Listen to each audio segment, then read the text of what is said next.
गायत्री परिवार के जितने भी महत्वपूर्ण कार्यक्रम हैं वो सारे के सारे वसंत पंचमी के दिन घटे, क्योंकि वसंत का जो पर्व है वो सद्गुरु के प्रति अपनी श्रद्धा की अभिव्यक्ति का पर्व है। गुरुदेव की मुलाकात दादा गुरु से हुई वसंत पंचमी के दिन, महापुरुष चरणों की शुरुआत हुई, अखंड दीपक जला, अखंड ज्योति की शुरुआत हुई, गायत्री तपोभूमि की शुरुआत हुई। जितने शायद गायत्री परिवार के शांति कुंज के महत्वपूर्ण पड़ाव हैं वो सारे के सारे वसंत पंचमी के दिन के हैं, और इसीलिए गुरुदेव ने वसंत पंचमी को अपना आध्यात्मिक जन्म दिवस भी माना। और उस दिन मुलाकात किन से हुई? मुलाकात हुई उनकी मार्गदर्शक सत्ता से, दादा गुरु से। दादा गुरु कौन है, इस पर तो कभी और बोलना उचित होगा, क्योंकि पर्दा उन्हीं का डाला गया है। भगवान के तुल्य है, एक वो शक्ति है जिनकी धारा इस संसार को आप्लावित करती है।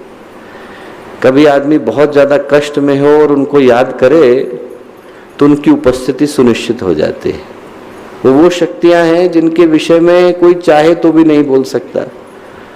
जितना कहा गया है उससे ज्यादा बोलने का कोई प्रयत्न करे तो फिर उसका भटक जाना स्वाभाविक है।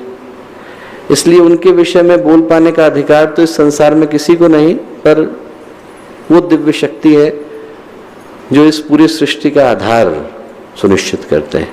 और उस दिन जब उनकी गुरुदेव से मुलाकात हुई तो मुलाकात होते ही जो पहली घटना घटी वो ये घटी कि गुरुदेव को उनने उनके पूर्व जन्मों की स्मृतियों से परिचित कराया। क्यों कराया? बड़े बड़े लोग भूल जाते हैं कि हम कौन हैं। वो हनुमान जी जो भगवान सूर्य को सेब समझ करके खाने के लिए लपके थे, जिनके पास ज्ञान इतना था कि जितना भी भगवान सूर्य के पास ज्ञान था वो प्राप्त करने में हनुमान जी को सेकंड का 100वां सेकंड हिस्सा लगा था। इतनी देर में उनने पूरे ज्ञान को प्राप्त कर लिया था।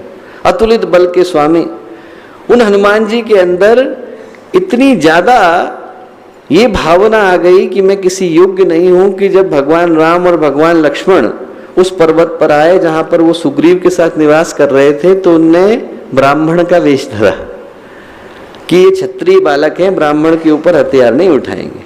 इतने ज्यादा भयभीत थे। उन हनुमान जी को जब जामवंत ने याद दिलाया, का चुप साधी रहा बलवाना, हनुमान जी जाग गए। वो अर्जुन जो प्रसिद्ध धनुर्धर थे, पाशुपति अस्त्र के स्वामी थे, भगवान शिव का धनुष लेकर के घूम रहे थे, ब्रह्मास्त्र उनके पास था, उसके बावजूद सीदंति मम गात्राणि मुखम च परिशुष्यति, हाथ पैर कांप रहे हैं, मुंह सूख रहा है, धनुष जो है रथ के ऊपर रख करके बैठ गए। भूल गए कि मैं कौन हूं। स्मृतिर्लब्धा मोह नष्टो, 18वें अध्याय में जाकर के याद आया कि मैं कौन हूं। स्मृति प्राप्त हो गई, भगवान मोह नष्ट हुआ, ऐसा वो भगवान से कहते हैं।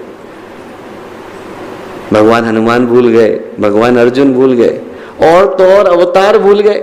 जब भगवान विष्णु आए धरती पर, वाराह अवतार लिया, तो वाराह अवतार का काम करने के बाद भूल गए कि मुझको वापस लौटना था। विवाह कर लिया, बच्चे हो गए, भगवान शिव को आना पड़ा, और भगवान शिव ने जब त्रिशूल से वध किया तब वाराह अवतार जो है निकल करके गए।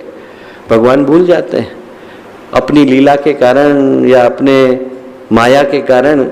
ऐसी स्थिति में स्मरण कराने के लिए, पूर्व जन्म की स्मृतियों को एकाकार करने के लिए उनके गुरु ने स्मरण दिलाया कि आप कौन थे। संत कबीर थे। कबीर शब्द का अर्थ होता है अरबी में महान। इस देश की महानतम विभूतियों में से एक कबीर रहे। इस देश में एक से एक बढ़कर के महापुरुषों ने जन्म लिया, पर कुछ ऐसे महापुरुष हैं कि यदि आप उनको हटा दें तो पूरी परंपरा का ह्रास हो जाता है।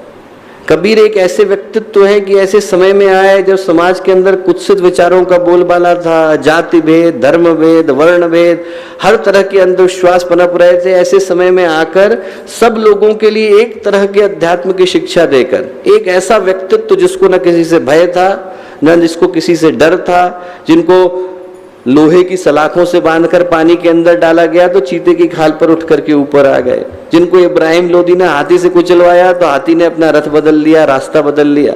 ऐसे महान व्यक्तित्व। और यदि हम ध्यान से देखें तो जैसा संत कबीर का जीवन है वैसा ही गुरुदेव का जीवन है। मसी कागज छुयो नहीं, कलम गई नहीं हाथ, न मैंने कागज को छुआ और न मैंने कलम को छुआ। और उसके बावजूद जो कबीर रच करके गए, आज कबीर के ऊपर एक 10,000 के करीब पीएचडी लोग कर चुके हैं। आप कल्पना करके देखिए कि गुरुदेव का जीवन वैसा ही नहीं, जिनने कभी स्कूल को देखा नहीं, 3400 के करीब किताबों को वो रच करके गए, और ऐसा कोई आयाम, ऐसा कोई पहलू, ऐसा कोई हिस्सा छोड़ा नहीं जिस पर गुरुदेव ने लिखा या बोला ना। दास कबीर जतन से ओढ़ी, ज्यों की त्यों धर दीनी चदरिया। बड़े जतन से ओढ़ी और बिना एक धब्बा लगाए इसको ऐसे का ऐसा छोड़ करके जा रहे हैं। कबीर दास जी ने कहा, वैसे ही गुरुदेव ने किया। अंतिम क्षणों का पूछ करके देखिए कि क्या घटा। गुरुदेव ने पूछा, माता जी ने प्रवचन आरंभ कर दिया? कर दिया। चलने का समय हो गया है। करवट बदली और ज्यों की त्यों धर दीनी चदरिया। संत कबीर और गुरुदेव का जीवन आप देखें एक जैसा। हमारे YouTube चैनल को सब्सक्राइब करें और बेल आइकन को दबाएं ताकि आपको नोटिफिकेशंस मिलते रहें।